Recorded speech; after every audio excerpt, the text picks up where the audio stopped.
Family, what's going on? Thank you all for joining us today. We got some good content on the docket for you. We will be reacting to one of the most sought after relationship gurus, Kevin Samuels. Now, I done did some content concerning Kevin Samuels, but I thought that I would bring in my wife so we can have a balanced perspective. Let's get into it. So You ready? I'm curious, why don't you like people? Hold on. How about you introduce it? I don't know you. Haven't said hello. You just came in. How are you? I'm good. How are you? Good. How old are you? I am 39. All right. You mind getting steady? Let me grab my glasses so I can focus on you. Just a second. Thank you for your patience. Hello. Hello. How are you? I'm good. How are you? Good. Dating is dumb. What do you got? Dating is dumb. I mean, women don't know how to pick husbands. They don't know how to pick men.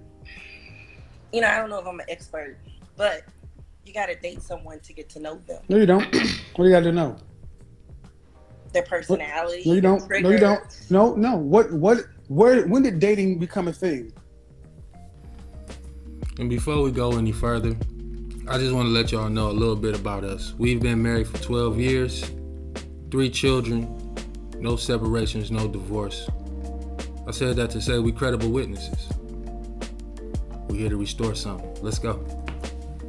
I don't know. You know, my mother is Muslim. They believe you should just get When married. did dating yeah, because that's what you do, because you don't know nobody until you live with them. When did you go to college? Yes, Did you graduate? I did. Okay. About what decade did dating? Before we go any further, what do you think about Kevin Samuels? The persona, Kevin Samuels, the whole work that he does, women calling in. I mean, just the hype of it all. What do you think? What do you think? Well, first and foremost, I don't feel like it's a universal train of thought, but I believe that in order to be a credible witness in regards to a topic, you have to have been successful in the field that you're in or that you're giving advice for. So the fact that he isn't married, in my opinion, I'm gonna just be honest because y'all are honest here. The fact that he isn't married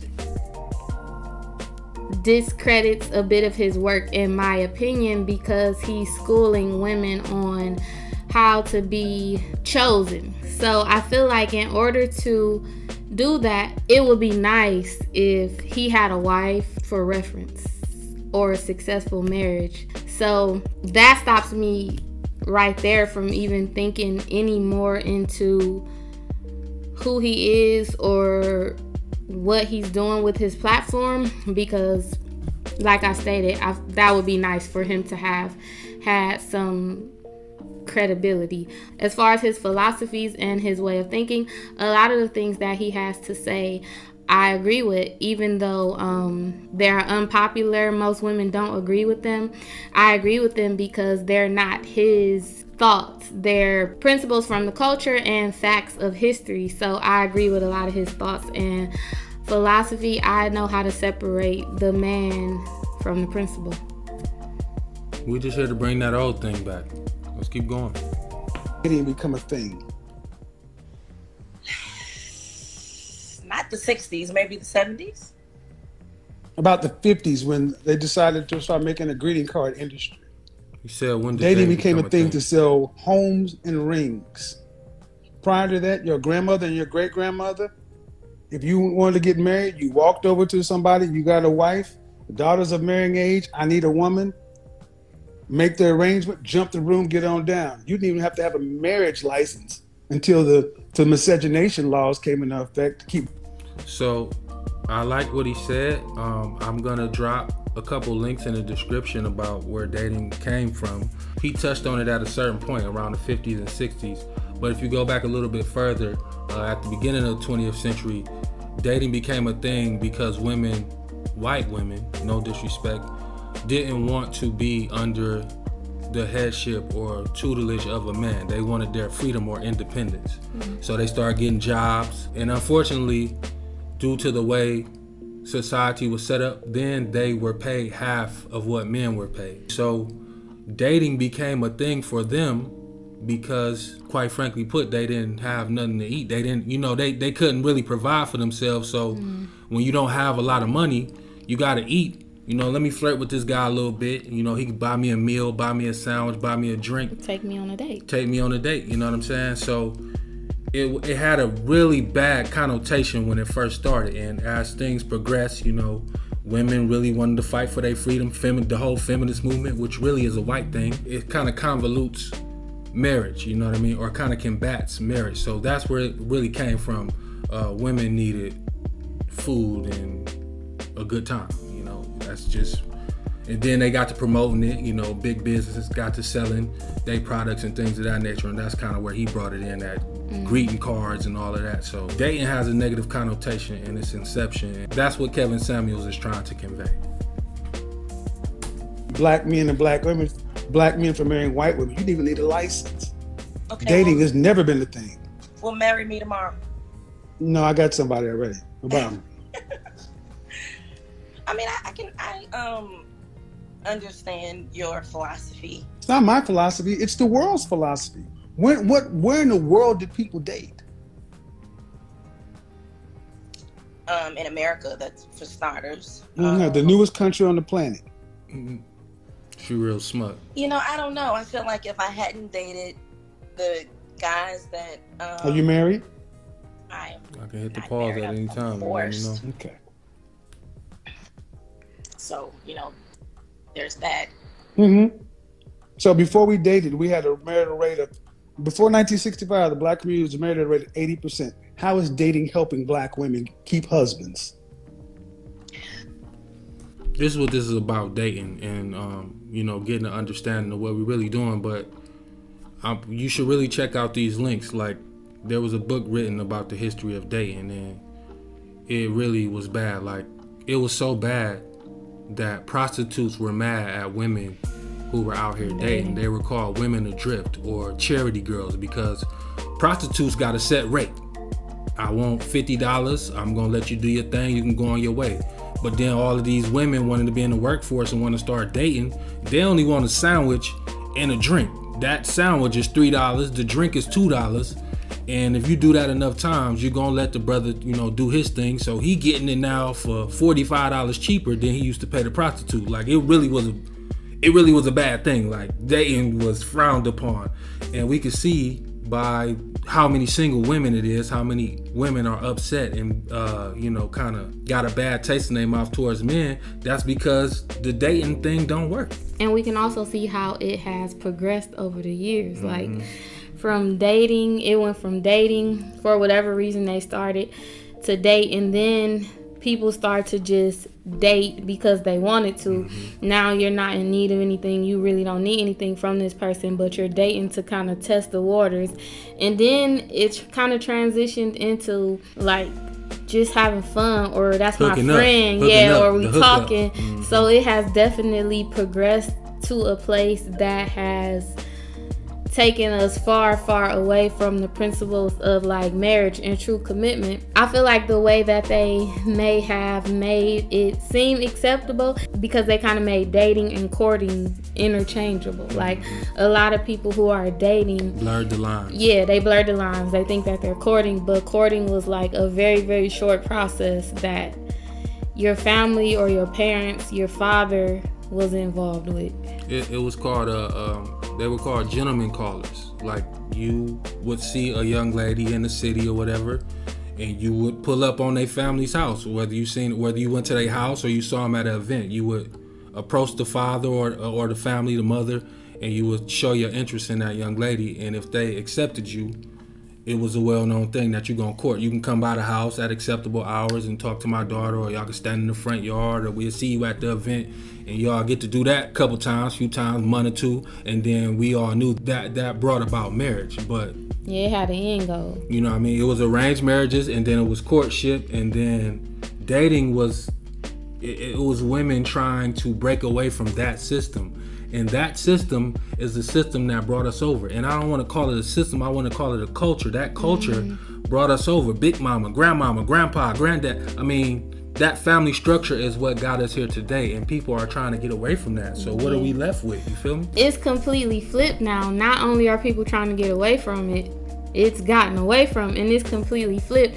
So much so to the point now when you get married at what seems to be like a rapid pace, now that's frowned upon. Like back then, dating was frowned upon. Now like getting married too quickly or too like, soon, something got to be wrong. Yeah, like, or pregnant. Like you pregnant. Yeah, we got married at 21, and yeah, like a lot of people thought I was pregnant. Like, what's wrong? Are you okay? Like, is he forcing blink you twice? yeah. He making her do that. Yeah, but no, I wasn't pregnant. We knew what was right to do. Like, aside from how we felt about one another, we knew the right thing to do, and we knew, hey, we may not be necessarily ready and have everything together, but I know this is the person who I'm gonna be with. So what are we waiting for? And also, everyone doesn't have the luxury to get married at a young age, but I feel like a lot of people wait and take their time to choose a mate or to let a man choose them is because they want to make sure like that person is right. They want to make sure you're able to take care of them, because most people are coming into marriage when they're like full grown adults, so it's more at stake. But there is definitely an advantage to getting married young, because I don't have to necessarily look at like, can he take care of me and my kids? Like, no, we about to build this thing together. So I'm not looking at like what he has and how that's gonna benefit me. We're about to build a life together. We're both just starting out. We're coming together to do this. So I mean, there are benefits to doing it the right way. I understand, because at this age now, I mean, like, it's hard for women at our age. When you've gone through life, you see like what it takes to be a functioning adult. Of course you're gonna be like, okay, what you got to offer? You know what I'm saying? Like, what you got? What can you do for me? Because that's just life. But we would not have to go through that if you started out with someone that you were able to build with.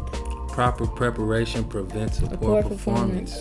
We have to change the whole culture. Like, this independent woman thing, like, really, you out here in the streets with no covering, and somebody's coming to get it. Would you say we was ready to be married when we got married? I would say we were ready because we were adults, but then I would say we weren't ready because we weren't taught this way of life. Yeah. I say me getting married at such a young age was the smartest, dumbest decision I ever made. That's the best way you could look at it. Like, if I was taught, if I was prepped, if I was trained to be a man who was looking for a wife, I would have knocked it out the park at 21, but I wasn't. So I had to take my bumps and my bruises, and I'm really thankful for a wife who gave me grace, you know what I'm saying? And what we're building now is just nothing short of amazing. You know, I don't know if it's dating. I think social media may not be great. Okay, but before social media, before 2000, divorce rates were still going down. You said you need to get to know somebody. What do you need to get to know? I don't know if dating is the main contributor. Not to disagree. Ma'am, you're not making a good. You're saying I don't like what you're saying, but you're not saying why what you're saying makes any sense. I'll say that because women, we're changing. Our roles are changing. Yeah, you're getting worse. Okay. You're changing into men. Mm-hmm. Well, I don't believe in changing into men. You are. You are. Let me tell you why. Let me tell you why women are changing into men. What's the average height of a black woman? A woman in this country. 5'4". How much does an average black woman weigh in this country? That I don't know. Guess. 150. 180. Okay. The average black woman weighs more than the average black man at her height. Strong, independent, don't need no man. A black woman, stereotypically known for being feminine. They actually just touched on what we talked about. He asked her, you know, why do women date? I don't remember what he asked her, but she says that you need to get to know the person. And he said, well, what do you need to get to know? That was kind of like reiterating what we just said. But when you're 39, you need to get to know a lot before you be like, okay, I'm gonna marry this person. They could be like it could be a full-blown con man, but had you been like, there are things you need to get to know, because you guys have had an entire life where you didn't even know one another. But like, when you start a courtship, or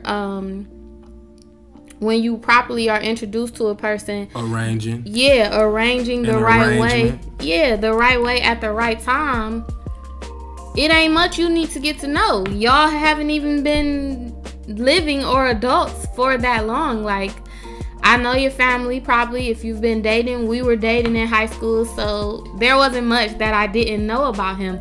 But had we met at the age we are now, I would have had to do like, you know what I'm saying? So I get what he's trying to get them to understand. However, I think that he's making something that's not black and white. Like, a woman who's 39, I understand you want her to think that way, but she can't use the same principles and thought process as a 20-something-year-old. Why? Because that time that you took, you became indoctrinated. From 21 or 18 to 39, you believe all the lies that they told you about the opposite sex. So you like on the fence now. Like, no, it's just, the longer you wait, the less chances you have of being married and having a family. That's just what it boiled down to. Yeah, not only because you've been indoctrinated, because it's more at stake. No, I get what you're saying, for sure. It is more at stake. But I think women don't see the other side. A man feels the same way. Like, no, go ahead. Like, go ahead and say it. Like, you women, the longer you take, the more bodies you accumulate. And for a man, that's a no-go. Like, you heighten the chances of becoming pregnant and having somebody else's kid that you may not be with. You got a lot of stuff going on. You got a lot of energies that have been transferred onto you. And a man like me, that's something that I'm gonna be leery about. Like, you can have all of the classifications. You can look good, good job, talk good, can cook, but like if a lot of brothers know you, I don't care. Can respect that. I don't like to speak on things that I don't have experience with, and I don't have experience with being an adult, for being a single adult. Like, I graduated high school, and then I was with him, and then I was married. High school sweetheart, you did. So it's easy for me to say, like, not necessarily you don't accumulate a lot of bodies, because I know what I felt like I would have done. But I can't say that for like a woman who's out in the workforce, a modern day woman in this day and age. You know what I mean? And then most women, like in their early 20s, they get like their own apartment and have a sort of freedom that I didn't have. Thankfully, I don't miss the fact that I didn't have those things, because in my opinion, it was a form of protection for me. But I went straight from living with my parents to living with you, so I didn't get to explore, like, let's just call it what it is. What is it? You didn't get to explore getting ran through by a lot of different dudes.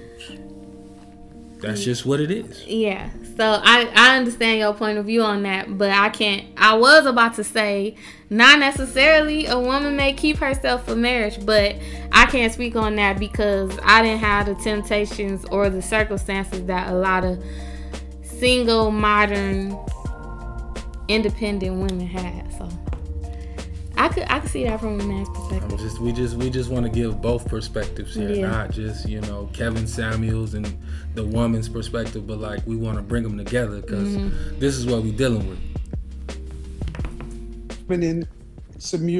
Feminine, cooperative, and submissive. Stereotypically. Yes, no. Yes. They are? I can't speak on that. You can. Yeah, you can. See, if we're not going to have an honest conversation, we don't need to do this. Stereotypically, are black women thought, when you think of feminine, cooperative, submissive, is the black woman's image the image that pops to the top of your mind, even in black media? No. Thank you. No. So black women in general, in our community in particular, are getting worse. Did you not just see this woman walk up and shoot a woman point blank in the head in Brooklyn? I did. So how are you telling me my women are becoming like men? If you see World Star Hip Hop, you see women are actually fucking each other up. They're beating men. Yes.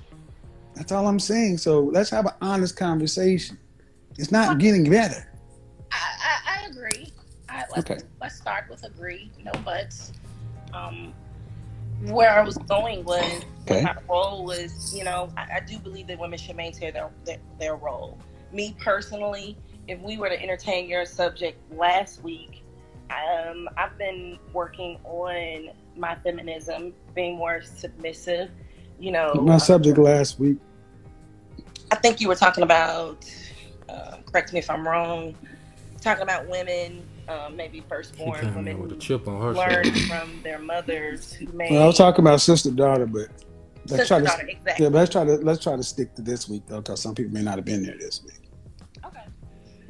So no, I truly believe in that. What I mean by roles is, we are empowered. What is your role?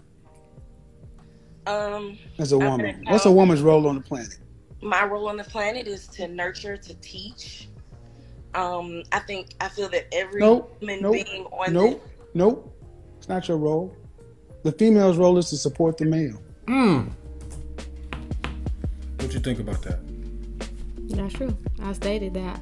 I believe a lot of the things that he has to say are indeed factual. This is the thing. When a woman submits to a real man, that real man will reward you. I'm not saying we got everything, but what we're building is truly amazing. Like, this lady followed the plan that I have for her life. Now she is a stay-at-home mom who makes her own money. Like, if we were not to be together today, she would be able to provide for herself for the things that we set up. She had to believe in me, and that's called submitting. That's called supporting. She got it. She figured it out. Like, if I trust him, I believe that he gonna reward me. Now, quite frankly, she don't need me. She want me, but she don't need me. Well, we just talking for, all intents and purposes, okay. But it's just the way that's how I go. How the cookie crumble. What do you think about him? Obviously, like, we've talked about it before, you've reacted to some of his videos, but the question you asked me earlier, like, from a man's perspective, who is a married man, who is, what do you think about? So, I think that he provides, like I said, he provides a service that, helps some and offends others. But what I don't respect about him is that he is not a person who promotes a right culture. He is divorced twice. That shows that you weren't that good in relationships. Maybe hindsight is 20/20, but I don't really jig with that. It's good content. It is what it is. I just don't understand why women call in knowing what you're getting yourself into. Yeah. And just taking that abuse and then getting mad about it. That's what I don't. Yeah, I feel sorry for them. I don't get that.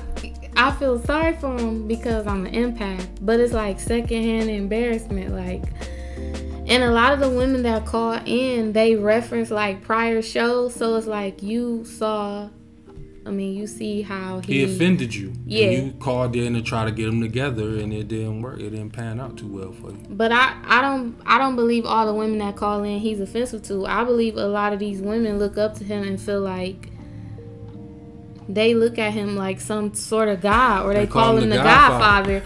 So, like, they're not offended. They just think like they're gonna be the one that he doesn't treat that way, or like, I've been watching your shows, so I'm well versed on how you think, and now I'm about to try to regurgitate your thoughts, your philosophy back to you and earn like brownie points. It's like a sick attraction almost that I feel like, it's because abuse. You know how abuse go.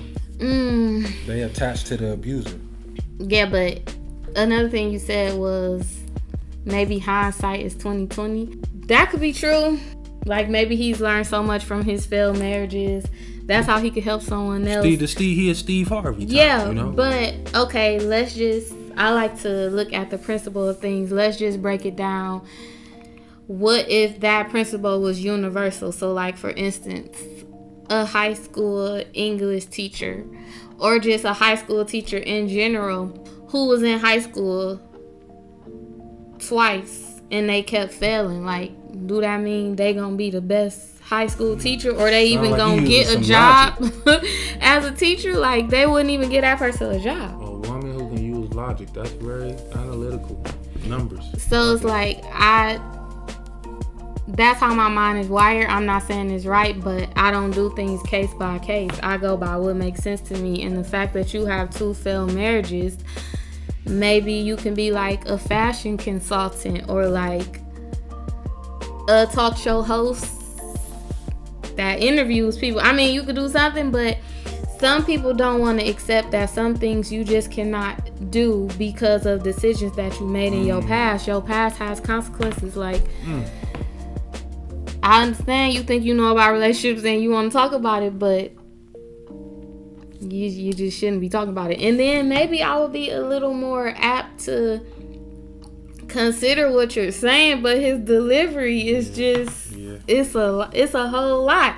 So it make you want to be like, boy, you not even married. Like, what are you know what I'm saying? But hey, to each his own. I'm able to be objective and actually be honest about saying that a lot of the things that he say are true. But again, I feel like that's a part of like the persona. You know what I'm saying? Character. Yeah, I could say things that are true too. That doesn't mean that I am practicing those things, or me practicing those things has made me successful in a certain area. You just saying what you heard or what you think you know. You know what I'm saying? So the thing that I want to touch on that you mentioned was that your past does affect you. You know what I mean? We like very forgiving and inclusive concerning certain things, but then, you know, we become very hypocritical concerning others. So like, if you were promiscuous, whether you're a man or a woman, that's gonna affect you in your future relationships. Like, you gotta pick one, you know what I mean? Either you gonna take this thing seriously, either you're gonna respect the opposite sex and move accordingly, or you not. But just know, when you don't, the chances of you getting a win is slim to none. You know what I mean? So and for women to listen to Kevin Samuels the way that they do is very interesting. It shows the state of mind that we have, because bro failed twice. Yeah, like, he's the most sought out relationship guru there is. Like, he failed at what he talking about, but women still want him. It's like they putting themselves in position to fail so they can blame a man again. You know what I mean? Like, it's weird. It's the idea of like, oh, forgiveness, or everybody has a past. You know, don't keep bringing up somebody's past. That's unrealistic to say that we don't consider.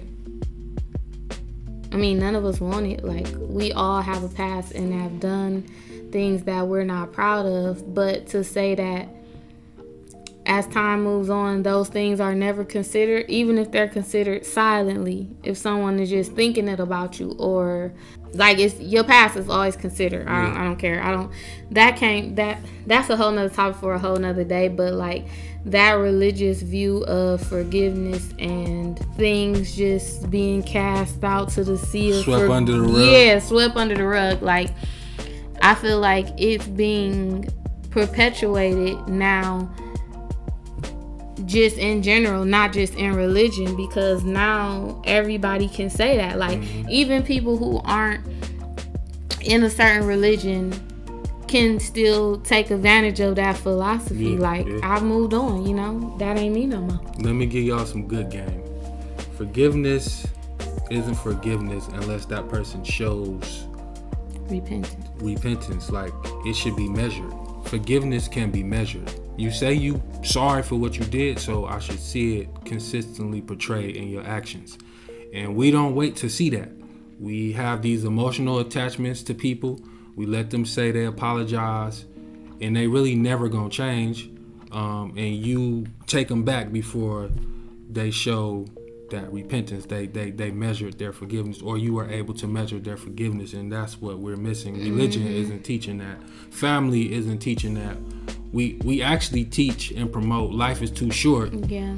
Let's overlook all the wrongs that people do, and that's why we have all these fractured relationships. Yeah, you said it. I was about to say it actually teaches that the person who is strong enough not to accept any form of abuse is hurt, or you're just not a good person. You don't have a good heart because you're not like allowing people to walk all over you, and then when they come back like, I'm sorry, okay, you supposed to be like, hey, back like we never left. So when you don't operate in that fashion, yeah, you're actually the reason that relationships are messed up for people like you, because you won't forgive, you're hurt, you're harboring toxic feelings to, like, it's just crazy, man. We really need a recalibration, and that's what we're here to do. Yeah. You got any closing statements for the people? No, it was fun. I enjoyed being here today with you all. Yeah, this is my beautiful queen. I truly appreciate, and we really gonna get to the meat of the matter, man. Trust me, because this ain't no game. Like, I don't be up here talking stuff I don't know. I only speak on what I've experienced and what I live. And I'm not trying to sell nobody a dream. We just trying to restore a righteous culture. So we appreciate y'all for stopping through. Make sure you give this video a like, make sure you subscribe, and make sure you hit that post notification bell so you can be caught up on all the content we produce, because this is what we do. Much love, much respect. You know the rest.